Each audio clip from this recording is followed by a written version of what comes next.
Good afternoon, everyone. Thank you so much for joining our webinar today on building performance standards. We are so thrilled to have Senator Roush from Massachusetts here with us today, and Rep. Kislak from Rhode Island will be joining us shortly after we finish up some technical difficulties. So we will launch into things and make sure you get some introductions to us all. But first, we'd like to cover a couple of technical basics for our webinar. You are all muted in this GoToWebinar, but we will have time for Q&A. You can submit Q&A through the menu on the left-hand side, right-hand side of your screen. I'm not sure exactly where it is on the audience screen. And you will also be able to contact us through either the chat or through the Q&A box if you need any technical assistance. This webinar is being recorded, and our contact information will be available in the slides at the end of the presentation. We'll also make sure to follow up with you all by email with the recording, as well as some future resources for you to get in touch with us on building performance standards. We are Green Energy Consumers Alliance. We are a nonprofit based in Massachusetts and Rhode Island. Our mission is to harness our power as energy consumers to speed the transition to a low carbon future. We're all about making green energy choices easier and more accessible for everyone who uses energy, that is an energy consumer, especially those who care about climate and want to do the right thing to green up our electric supply. We do this by having a number of different green energy programs where you can, as an individual consumer, green up your carbon footprint by getting an electric vehicle, by making your home more energy efficient, or by getting access to green-powered electricity. We also have programs to help you move off of fossil fuel heat, get heat pumps, or just make your existing fossil fuel systems more efficient. However, we all know that individual consumer choice is not enough to get us to our net zero climate goals. And that's why we have a robust policy advocacy program. That's what we'll be talking about today, because building performance standards is one of our top policies to green up our building sectors in both Massachusetts and Rhode Island. So the problem that we're trying to fix here in Massachusetts and Rhode Island is the fact that our building sectors are responsible for about a third of emissions in both Massachusetts and Rhode Island, and we do not have a clear path forward to reducing emissions in those categories. So to dig into these pie charts a little bit, these are my favorite pie charts. They're very confusing because nowhere on these pie charts, these are the official charts published by the Massachusetts Department of Environmental Protection and the Rhode Island Department of Environmental Management. Buildings are not listed as a category here. But what buildings are is when you add up residential, commercial, and industrial in both of these pie charts. The emissions from these sectors are primarily from heating systems. They also are from cooking a little bit, hot water heating. There are some natural gas dryers that would be included in these sectors, or other natural gas appliances. I'll also mention that the other category, which is about 3% in both charts, includes leaking from our natural gas system. We wouldn't need a natural gas distribution system if it weren't needed for heating our buildings, so we like to include that as part of the building sector as well.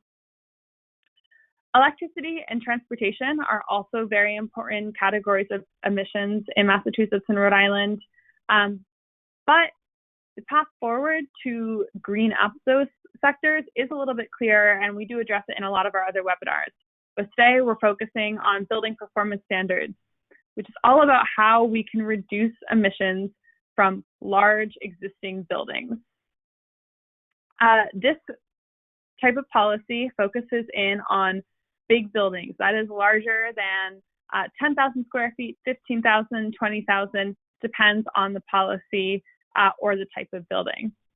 It's focused on existing buildings. So these are buildings that will not be covered by a highly efficient building code, and that already has fossil fuels locked in to some extent because they're most likely built requiring oil or natural gas heat. There's two components to building performance standards. The first is a prerequisite to the other. The first is building energy reporting, which is that large buildings are required to report energy usage and greenhouse gas emissions to a central data repository for energy. This is important because how can you start addressing a problem that you don't know how big it is, where emissions are coming from, what types of heating systems we have. Building energy reporting helps building owners become more in tune with where emissions are coming from in their buildings and figure out how they compare to their neighbors, other similar buildings, and find ways to start saving on energy. But building performance standards is where the real emissions reductions kick in. With building performance standards, a regulating agency sets a limit on how much energy or emissions a building may have, and that limit declines over time. We recognize that not all buildings have the same amount of energy usage or same energy needs, so standards do vary depending on building type and are based on historical analysis of how much energy each building type needs. Building performance standards are great because they set clear expectations for building owners and market actors. They're saying to the construction industry as well as building managers, energy efficiency providers, and other energy practitioners, this is where we're headed. Let's start investing in energy efficiency and emissions reductions now in our buildings because it will help you down the line as it is required that buildings reduce their emissions.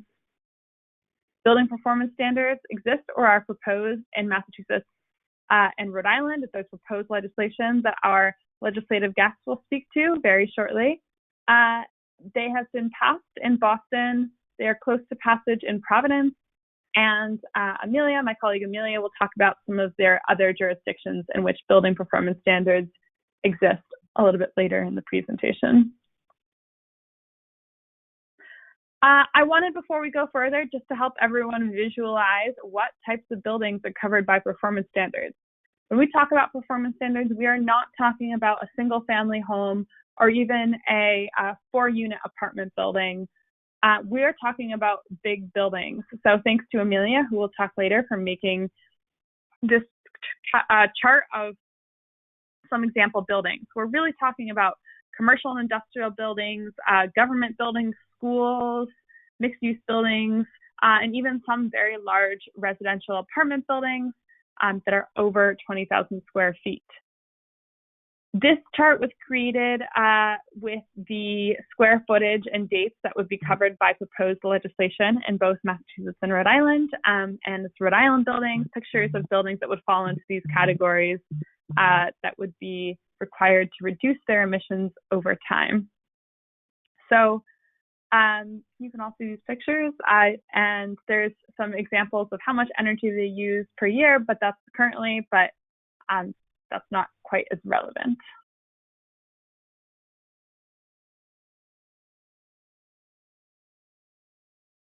And I will now give some time over to our legislative leaders, including Senator Roush and Rep. Kislak, to discuss the specific proposals that they're advocating for in Massachusetts and Rhode Island, and where those proposals are in the legislative process. So Senator Roush, I will kick it over to you. Thank you so much for leading on this initiative. Thank you so much for having me. It's a pleasure to be here, and a real honor to join all of you, to be in this work in Massachusetts with my friend and colleague and partner, State Representative Maria Robinson, who is also President Biden's nominee to be the Assistant Secretary of the United States Department of Energy, and also to be here with my friend and colleague to my south, Rep. Kislak. We met several years ago and have been in touch ever since, and that is the power of collaborating in lawmaking across state lines. So again, I'm State Senator Becca Rausch. I live in Needham, and I represent a swath of Massachusetts in the Metro West and Southeastern Massachusetts areas. As you've heard from Kai, a lot of my intro is already covered, which is terrific. Right, we know that buildings are responsible for a large share of Massachusetts global warming pollution. Burning fossil fuels in residential and commercial buildings, primarily for heating and hot water, produces 27% of our greenhouse gas emissions, and electricity is responsible for an additional 19% of those emissions. And in Massachusetts, while we have building code current requirements for new buildings and new substantial construction and renovation to be built to a minimum standard for energy efficiency, we have nothing statewide in terms of requirements for existing buildings to become more efficient. So the bill that Representative Robinson and I filed now 2 successive terms, and it has advanced each term, though we have not gotten it across the finish line, the ultimate finish line just yet, and I'll get to that procedural stance in just a minute. But our bill is called the Better Buildings Act. It was prepared and filed in coalition with numerous partners in the expert and advocacy space within climate action, environmental protection, and green energy. The Better Buildings Act will apply to large buildings only, starting with buildings 25,000 square feet and up, and decreasing over time to 15,000 square feet of space. And again, we're talking about 15,000 square feet is roughly the amount of the space of a freestanding drugstore, and some bigger buildings, right? 60,000, 70,000 square feet is the size of an elementary school, right? We're talking about really big buildings. Under the bill, owners of large buildings would report their energy use to the Department of Energy Resources, which we call in Massachusetts DOER. They'd report annually. DOER would make the energy use information available online and publish an annual report analyzing that data. DOER will also establish energy performance standards for different types of large buildings. The least energy efficient buildings would be required to reduce their energy use and greenhouse gas emissions by at least 20% over the course of 5 years. Over time, the bill as a whole could achieve a pretty significant 80% reduction in emissions from large buildings. And that, if we were to pass that bill now in its entirety, that reduction would be realized, according to the experts, by 2040, which is fairly soon. And it's important to mention for context that Massachusetts passed, my colleagues and I passed last year, at the very beginning, technically, of this legislative term, a bill that we call the Climate Roadmap Bill that sets specific energy reduction and green energy targets by 2050. So this is really important work, not only and primarily to protect our planet, but also to meet the statutorily established goals that we all set out last go around. So where is the bill now? We filed the bill in January of 2021. Again, that's the second time. We filed it initially in January 2019. That was my first term, Rep. Robinson's first term. It was also our first bill to garner a successful favorable report out of committee. So that was a very exciting day. It did advance all the way through the Senate's climate bill process last term. And it was included, the reporting components, not the standard components, but the reporting components of the bill were included in the Senate's climate bill last term. They were not included in the House's climate bill, and then in the conference process between the Senate and the House last time around, they were not included in the final product. That is that 2050 roadmap that I mentioned a few minutes ago. So we refiled the bill at the beginning of this term, right, January 2021, and the House passed an offshore wind legislation a couple months ago. The Senate, my colleagues and I in the Senate, just passed a green energy bill. I think it was last week. It's COVID, so I still don't know what date it is, but I believe that it was last week. And I am very pleased and proud to report that I filed 2 amendments that represent each piece of the Better Buildings Act, one on the reporting and one on the standards. While the standards component was not adopted, the reporting requirements were adopted on the Senate floor into the Senate's green energy legislation that we passed last week. So that amendment includes robust energy use reporting for existing large buildings. That's 25,000 square feet or more, again, to DOER, specifically aimed at curbing those carbon emissions. So this is a really important first step. Well, not first step, but really important additional step in the process. But we certainly still have much more work to do as we continue to work hard and fight hard and advocate hard to curb those carbon emissions from existing large buildings. Thanks so much, Senator. I think it really speaks to both your leadership and what a good idea this is that it has come so far in your and Rep. Robinson's first sessions, and also that it was included, or at least part of it was included in the Senate bill just last week. We're really excited to try to get that in there because reporting really is the first step, and I think everyone agrees that it's a sign that we need to move in the larger direction. Rep. Kislock, thanks for joining us. It has been it's been so great to work with you on this project, and I really love the origins of the bill in Rhode Island. So please share us a little bit about the bill in Rhode Island.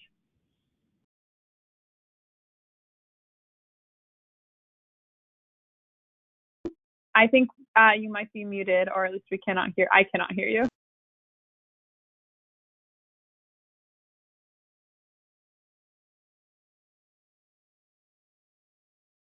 Maybe while you figure that out, we do have a couple of questions for Senator Roush.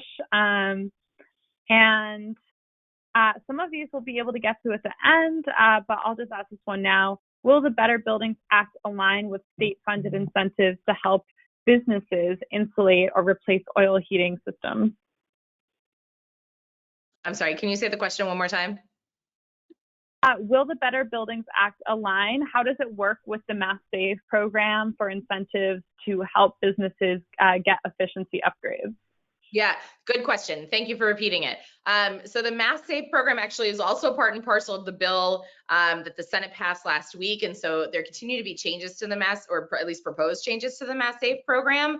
I think that that's a really excellent question and comes in, I think, a little bit down the line when we get to the standards implementation and compliance component of the work that we're doing here. Right, we're at the reporting, so we can get the data that we need in order to figure out how to usefully and meaningfully align the Mass Save program as it may exist in the next couple of years with reporting, with not only the reporting requirements, but more relevant, and more saliently, the standards requirements, right? And how do we actually generate that efficiency and support our large buildings getting there? Thanks so much. And Rep. Kislock, we'll go over to you now. Great, thanks. Sorry, I had to find the unmute button. So great to be here. Thank you so much, everyone on this call. I wanted to talk a little bit about the collaboration that brought us to this point in Rhode Island, because I always say that legislating is a team sport, and I certainly think that it's a lot better when it's done as a team. And I am really grateful to so many to get us here in Rhode Island. We passed our Act on Climate last year in April, about a year ago, which has been excellent. And like Massachusetts, this legislation is really a key component to getting us to our Act on Climate goals. And I think a lot of people are thinking about how we're going to get there.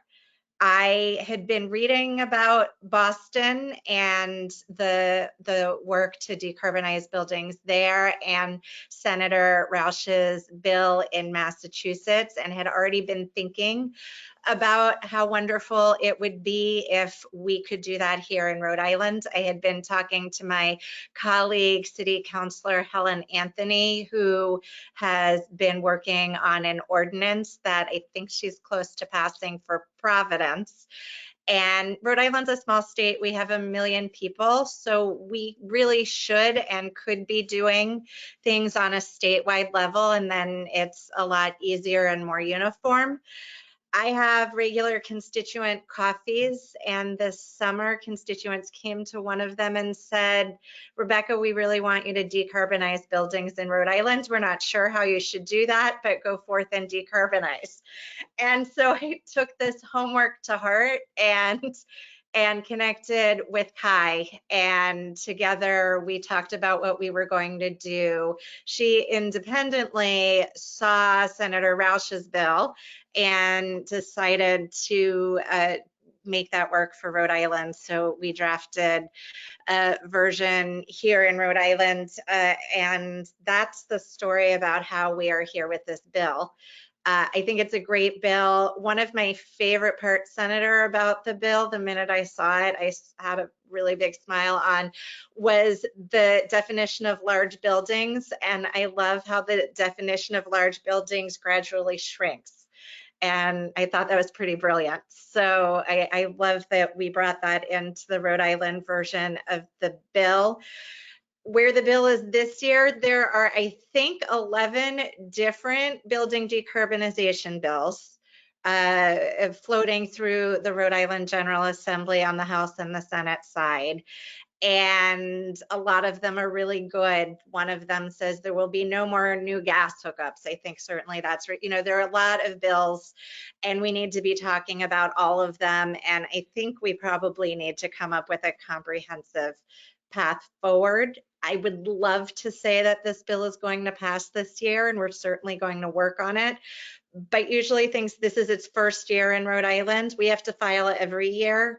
And so usually it takes 2 or 3 years to get even very good bills through. So I am viewing this as, and if we can get this passed this year, it would be great, but it's also the beginning of a conversation about all of our buildings in Rhode Island. So that's where we are right now. Excellent overview.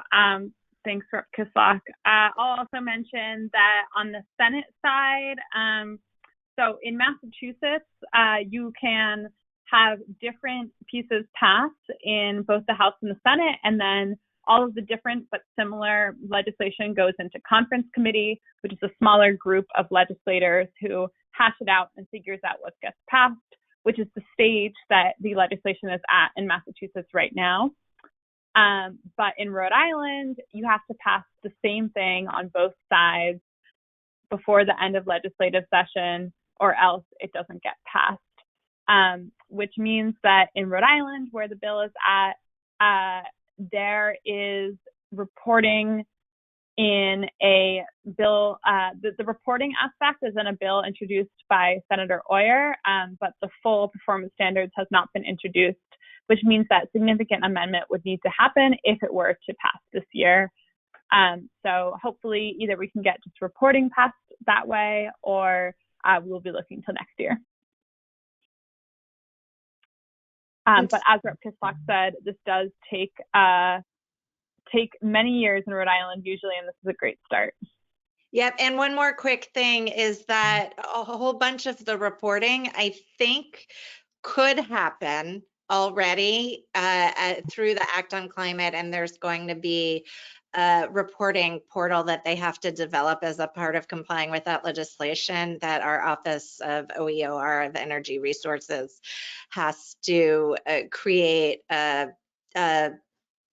I just said the word and then I just forgot it, a portal, and then they can develop it with these reporting requirements in mind so that it's all ready to go, or they could just ask for the reporting to start now. So there's some things that we can do without the legislation, and getting things done, being collaborative. I think legislation is very important, and I also think that there are regulatory and other things that can happen and should happen outside of legislation. So happy to be a part of the conversation in all the ways.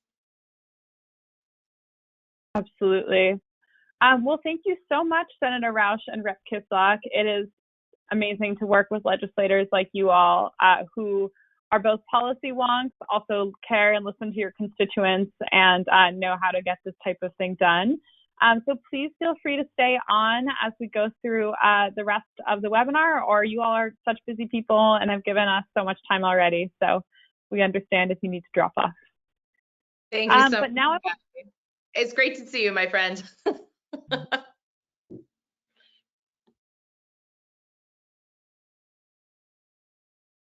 And I will pass it on to my colleague Loie next with some brief words on, so if these pieces of legislation pass, or in jurisdictions where this legislation has already passed, what do the buildings do?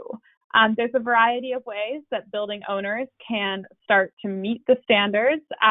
This table on the right was developed for the Boston Building Emissions Reductions Ordinance, and Loie was involved with the development and passage of that ordinance. So I will kick it over to Loie to start going through the next couple of slides. Sure. Interesting, this photo is from an affordable housing retrofit in Boston, where they actually re-insulated the entire outside of the building and did a lot of other things. So any building owners have a whole menu of options that they can use to reduce their energy use and to reduce their greenhouse gas emissions as a result. And that's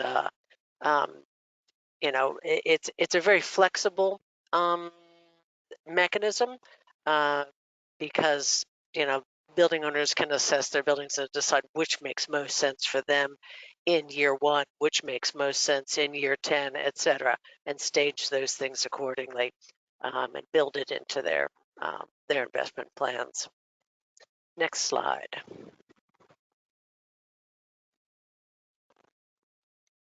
So Boston passed a version of Birdo many years ago. I believe it was 2014, and that mandated the reporting element. At that point, Birdo stood for Building Energy Reporting and Disclosure Ordinance.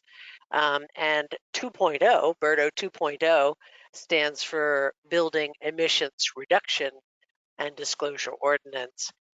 So it has all the same reporting requirements, but it sets the building standards that the different building types have to meet. It also expands the number of buildings included, reducing the square footage down to 20,000 square feet. I believe it used to be 35,000. And all of the buildings are supposed to reach net zero by 2050. And, you know, the specific standards, of course, vary by building type. As Kai mentioned earlier, laboratories, manufacturing, those can be much more energy intensive than an apartment building or an office building where there's no, you know, heavy industrial stuff happening. The reporting is through an EPA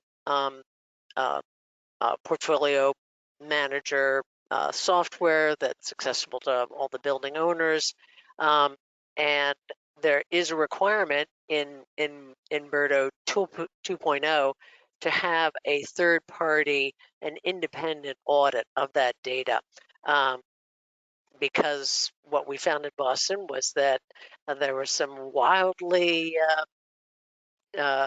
different data that was being reported.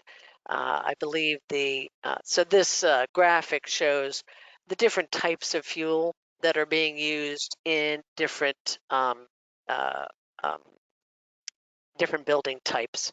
Um, uh, uh, yeah, district heat, the yellow section, you'll note um, that is a good 15 to 20% of Boston buildings get their heating and cooling from district heating and cooling.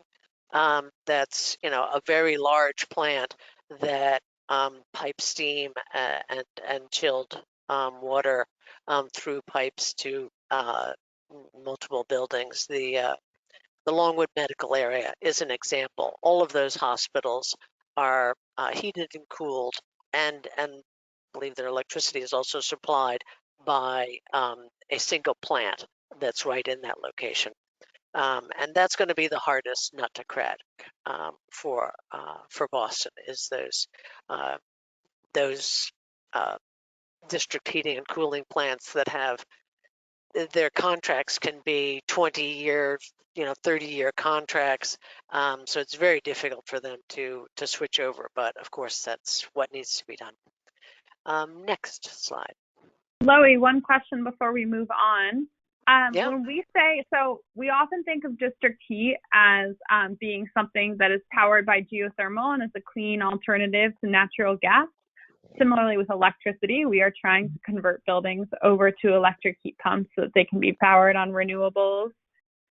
Is that what is being indicated by the slide here, that we're already a big way towards that goal?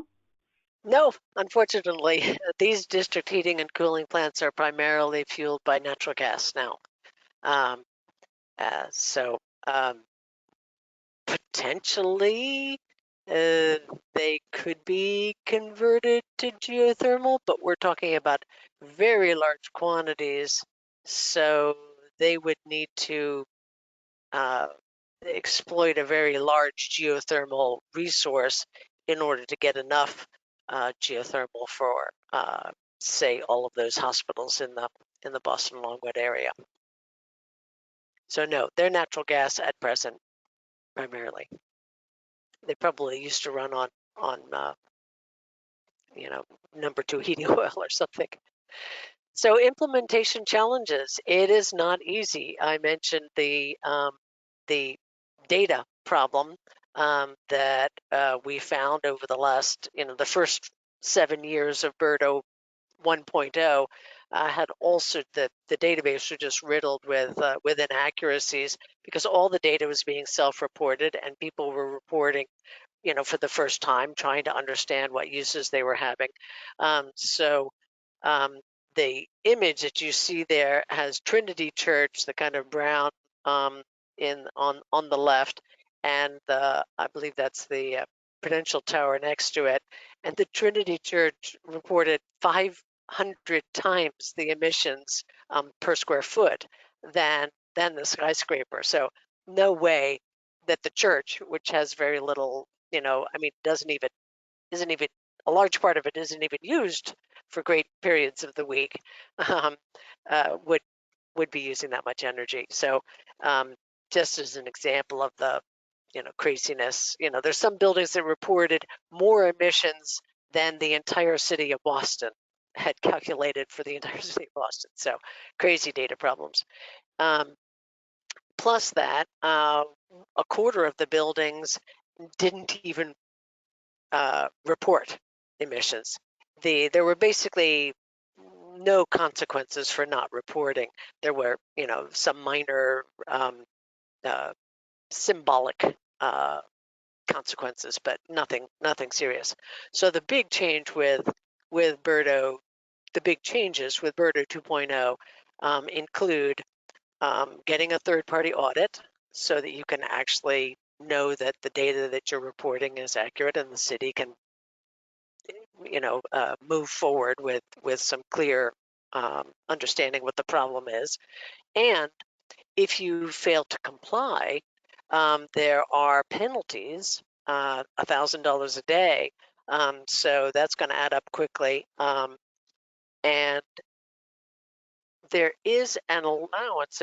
There's an alternative pathway, which is the alternative compliance payments, and that is say you're the Trinity Church and you've got, a boiler that you put in, year 2000, and you're really not, you don't have the cash flow to be able to replace it until year 2040 or something, you can make alternative compliance payments to, in a sense, pay someone else to reduce their carbon emissions faster.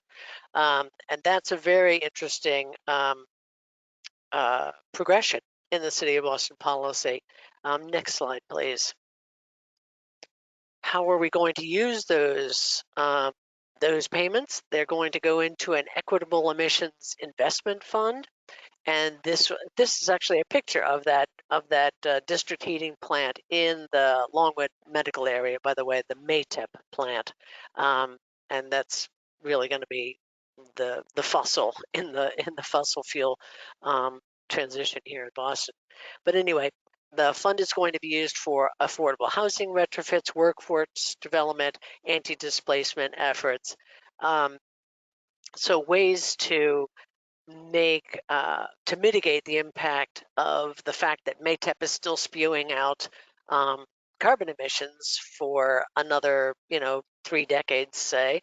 In other sectors, Boston will be able to address climate change and address the impacts of climate change by taking those alternative compliance payments from MATEP and other organizations that are not able to reduce quickly enough, and apply those funds to other carbon reduction and climate impact mitigation efforts. Now, the other thing that's particularly interesting about the Boston Ordinance is that there is a community centered review board, which will actually determine how those funds are distributed, will determine how penalties are levied, and what exceptions to the rules can be made. 2/3 of the seats on that review board will be nominated by community-based organizations. This will, as I said, decide the penalties, allocate disbursements from the fund, and be accountable to the community for their decisions. If they say, oh yeah, MATEP, we're going to allow you to keep spewing carbon emissions until 2070, they're going to be accountable to the community. And if the community says what, then they can be recalled in effect by the community-based organizations. Yeah, next slide. I think I might be done. Yes, and I will touch briefly on the Providence Ordinance that Rep. Kislak mentioned earlier, and then we'll pass it over to Amelia. So Providence, Rhode Island, the capital of Rhode Island, is much smaller than Boston. We only have 160,000 residents here, but we have been working for over 7 years with building owners in the Office of Sustainability to pass a building benchmarking. That's the same exact thing as building energy reporting, an ordinance here. This was sponsored by Councilor Helen Anthony, almost got it over the finish line, but is currently on hold because the utility company may be sold from National Grid to PPL. This is important because the utility company is a vital part of the data collection and management, because it's really helpful to be able to have a utility company that is amenable to tracking energy use data and sharing it with the city and building owners. And we're not yet sure if PPL will be willing to do that, but hopefully that will be figured out soon.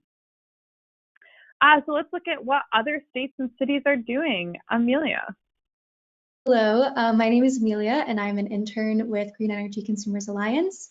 And thank you so much to Loie and Kai for covering what's going on in Boston and Providence, but it's also important to see what other cities and states and even countries are doing. So back in January of 2022, President Joe Biden did announce the National BPS Coalition. And as we can see in this map, it includes 33 state and local governments that are committed to passing these standards. So it's exciting to see that a bit more of a national effort is going on right now. Next slide, please. So these are some examples of different jurisdictions that have either enacted or are thinking about enacting building performance standards. I think what this chart really illustrates is that BPS are not really like a one-size-fits-all type of policy. There's a lot of variation in the different programs. As we can see, some like Tokyo and Boulder, Colorado started back in 2010, so they have a bit more progress and we can learn a bit more from them compared to ones that started more recently. But it's important to highlight that there are different types of buildings that are included in these plans. Also, the minimum size varies based on location. Some of them don't have a requirement, while others have a bit more ambitious goals. Also, the metric is generally pretty standard. A lot of them do use Energy Star benchmark scores, but others have more of a focus on like carbon intensity or emissions intensity. Also, a lot of them do have a year that they set as a goal for their initial performance requirements. Some of those have already happened, whereas others are still upcoming. And again, all of them have different standards in terms of the percentage reduction that they're trying to meet or the baseline that they're comparing their standards to. So just kind of important to keep in mind. Can we go to the next slide, please? So as we saw in that previous chart, a lot of international jurisdictions have enacted these programs. So I just wanted to highlight some of the key takeaways from those. So Tokyo, which was one of the earliest enactors, back in 2010, they started their program, and they actually based their program based on energy use as opposed to the size of the building. And since 2017, which has been the most recently released data, their targeted facilities have been able to reduce emissions by an average of 27%, which is pretty good. And then another example, in England and Wales, in 2018, they created a policy which would make it unlawful to lease buildings that exceed a certain standard in terms of energy. But a challenge that they've faced has been limited enforcement and a lack of funding. So that's definitely a takeaway to keep in mind for other policies. And then another example internationally would be the Netherlands. They set their policy back in 2018, but it has still yet to be enacted. But already there has been the impact of more investors and mortgage banks and owners and tenants seeking more detailed information on the energy use of these buildings. And also there have been more investments already in making commercial properties more efficient. Next slide, please. And so here are some learnings that came out of Boulder, Colorado, which was one of the first cities in the US to adopt building performance standards. So that was back in 2010 when they adopted the Smart Regs program. And this required all rental housing in the city to demonstrate that it could meet efficient building codes relative to the 1999 Energy Code. And this also included a companion Energy Smart program that provided with technical assistance and also financial incentives. And so they found that out of the 23,000 licensed rental units at the end of 2019, over 22,000 did gain Smart Reg compliance status. So that's a success rate of about 99%, which is pretty good. And the most common upgrades that they saw were in attics and crawl spaces.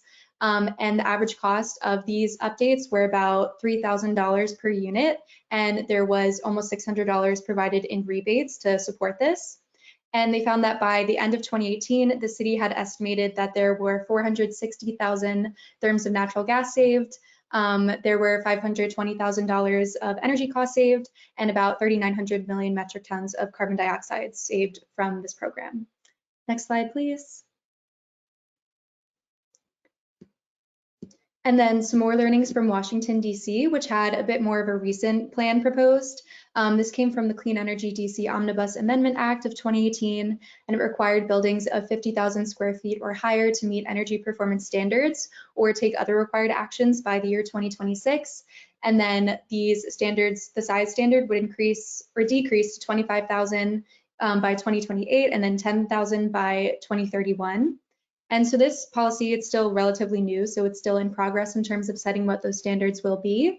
But kind of an exciting aspect of it is that they have included a lot of additional funding and support to make this possible. So that's included $70 million over 6 years to the DC Green Bank, and then $3 million per year for affordable housing. And they have also allowed gas and electric utilities to offer energy efficiency and demand reduction programs to help them reach these goals. Next slide. And yeah, that's all for me for now. Thanks so much, Amelia, and for doing all of that research. I'm glad that we're able to learn from other jurisdictions in doing this because I think it would be impossible here otherwise.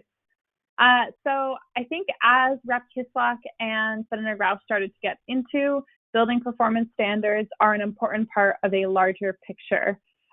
Building performance standards are not able to reduce emissions from the building sector alone. They need to be paired with other strategies that address new buildings, as well as smaller buildings, smaller residential buildings.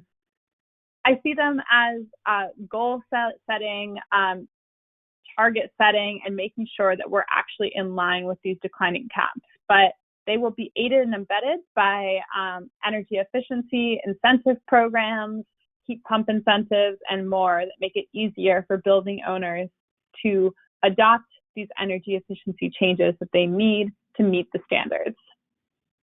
So to highlight a couple of policies that they are particularly compatible with, building codes. Building codes, there was a lot of talk about this in Massachusetts because we just weighed in on the Department of Energy Resources proposed new building codes in Massachusetts. Building performance standards are very compatible with building codes because they kind of keep existing buildings in line with new buildings. So building codes address new buildings and major renovations of these large buildings. Building performance standards are focused on existing buildings.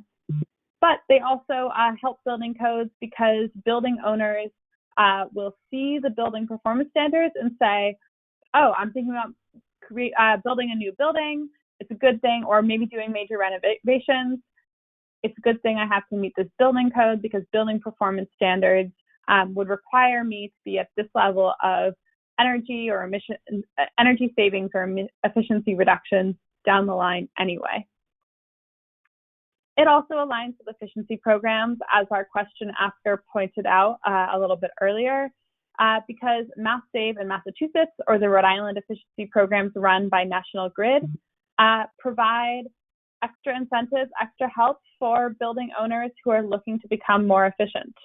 Building performance standards will become the reason that building owners go to MassSave and National Grid looking for support in making these emissions reductions and energy improvements.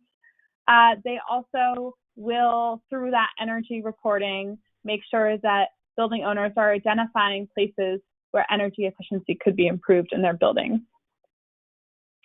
Right now in both states, and I'll get into this in the next slide a little bit, there are state climate planning processes going on. In Massachusetts, we have the Clean Energy and Climate Plan.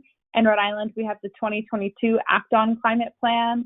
And these planning processes ought to name building performance standards as a key strategy in reducing emissions from the building sector, because that will make it easier with that administrative support and showing how building performance standards fits into the big picture. It will make it easier to implement down the line. So that gets into how you can help us support performance standards.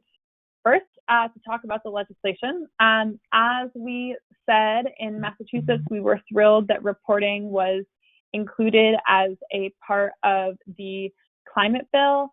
And we hope that you stay tuned for action alerts coming from green energy consumers or other supportive organizations that will explain how you can talk to your legislators and to the members of the conference committee to make sure that this is part of the final bill.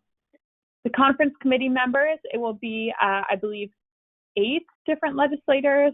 They have not been selected yet, but when they are selected, we'll make sure that you all are aware of who they are so you can reach out to them. In Rhode Island, you can talk to your legislators, especially your House representative, and ask them to support H7850 for the end of the legislative session. Weighing in on the climate plan is also a crucial opportunity to get building performance standards on the radar of policymakers. In Massachusetts, there is an open comment opportunity until April 30th. This is on the current draft of the Clean Energy and Climate Plan. We ask that you write in to gwsa@mass.gov and ask the drafter, the Department of Environmental Protection, to emphasize that building performance standards are a necessary strategy to achieve our goals in the building emissions reductions.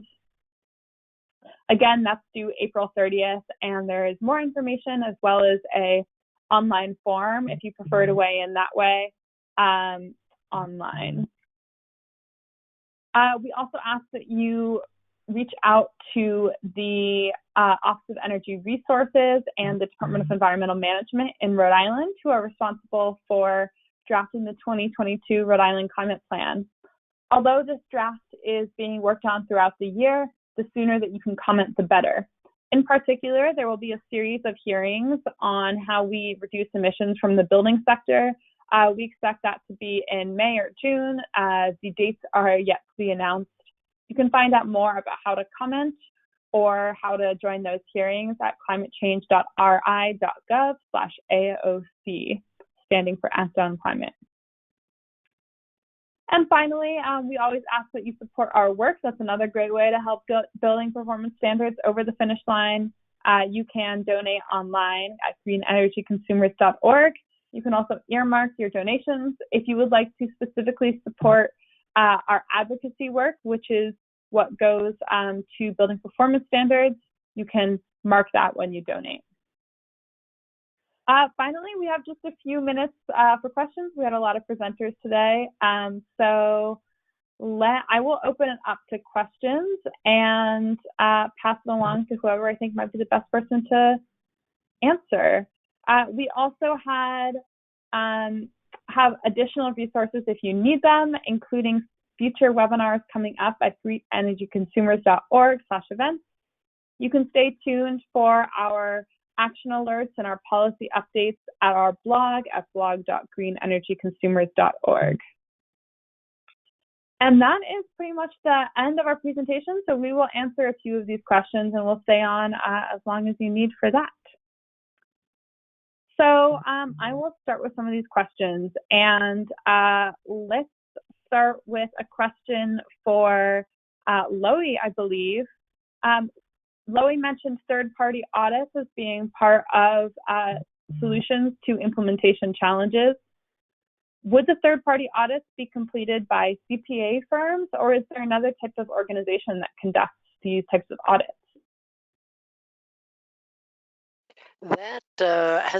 That detail has not been worked out yet. Boston's regulations for BERDO are going through a public process of development, and that particular thing hasn't been resolved yet. But what's under discussion is a fairly broad definition of who would do that, who would be eligible to do that third-party certification.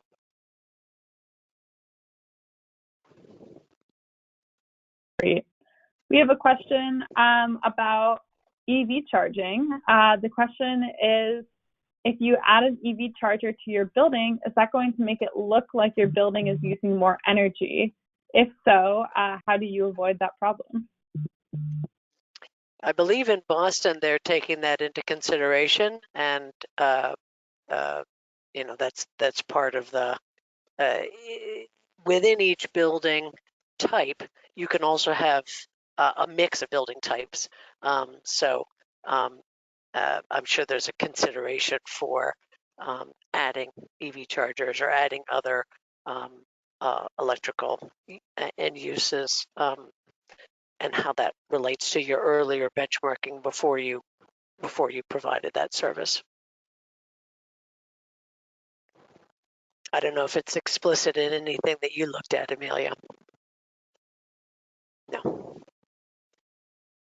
Yeah, that's a great question. I do think that in most of these buildings, we're talking about very large buildings with large energy usage. So you'd have to add a lot of EV charging for it to move the needle. But I also think it would be excellent if there was a specific carve out and attention to maybe, you know, as we have decreasing standards for energy usage, that there's rising standards for the amount of charging that's available at those buildings.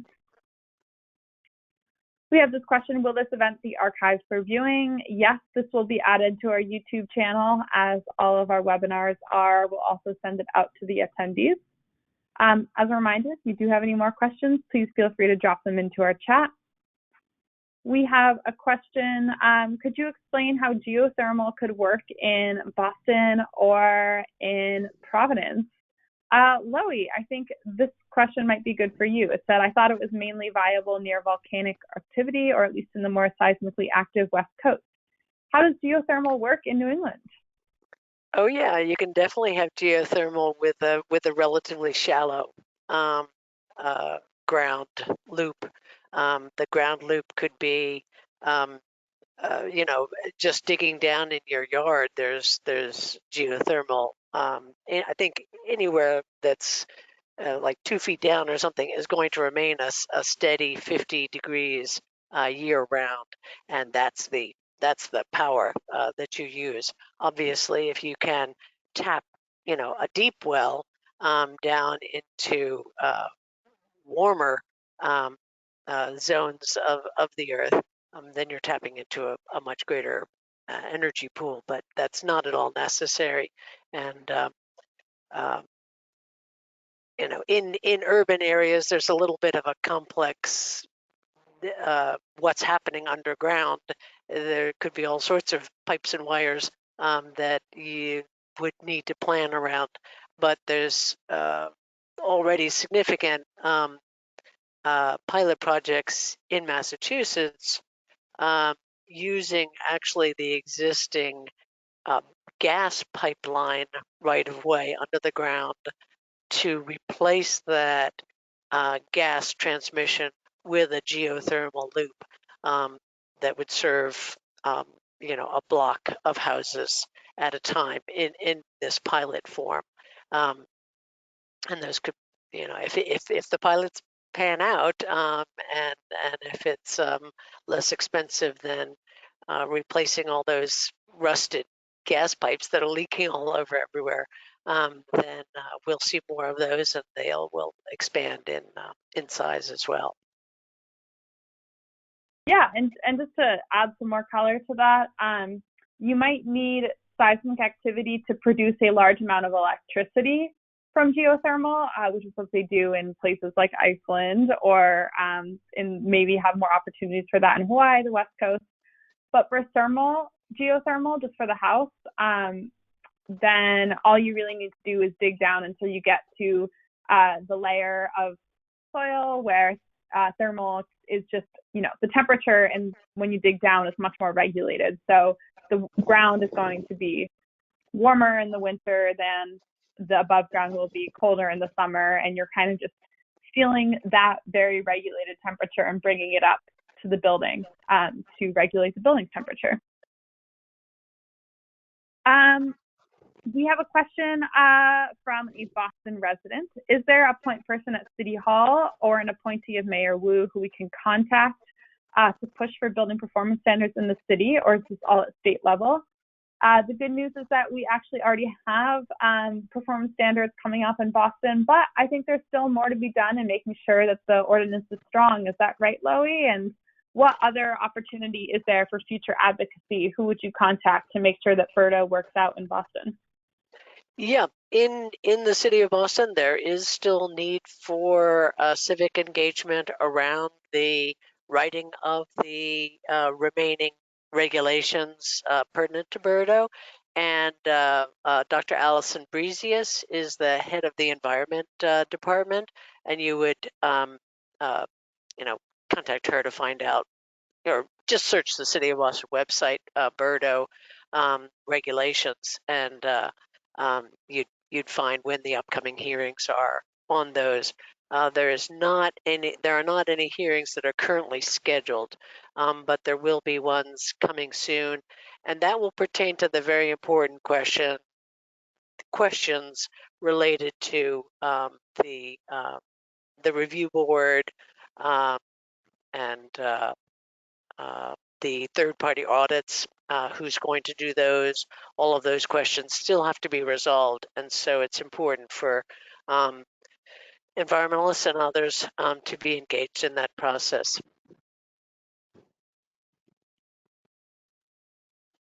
Excellent.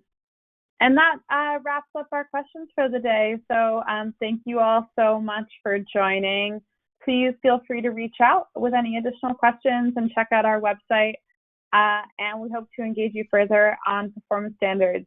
A special thank you to Amelia, who is wrapping up her work with green energy consumers in the coming weeks, for everything she's done with her organization. And thank you to Senator Roush and Rep. Kislock for joining us today and for championing this legislation at the state level.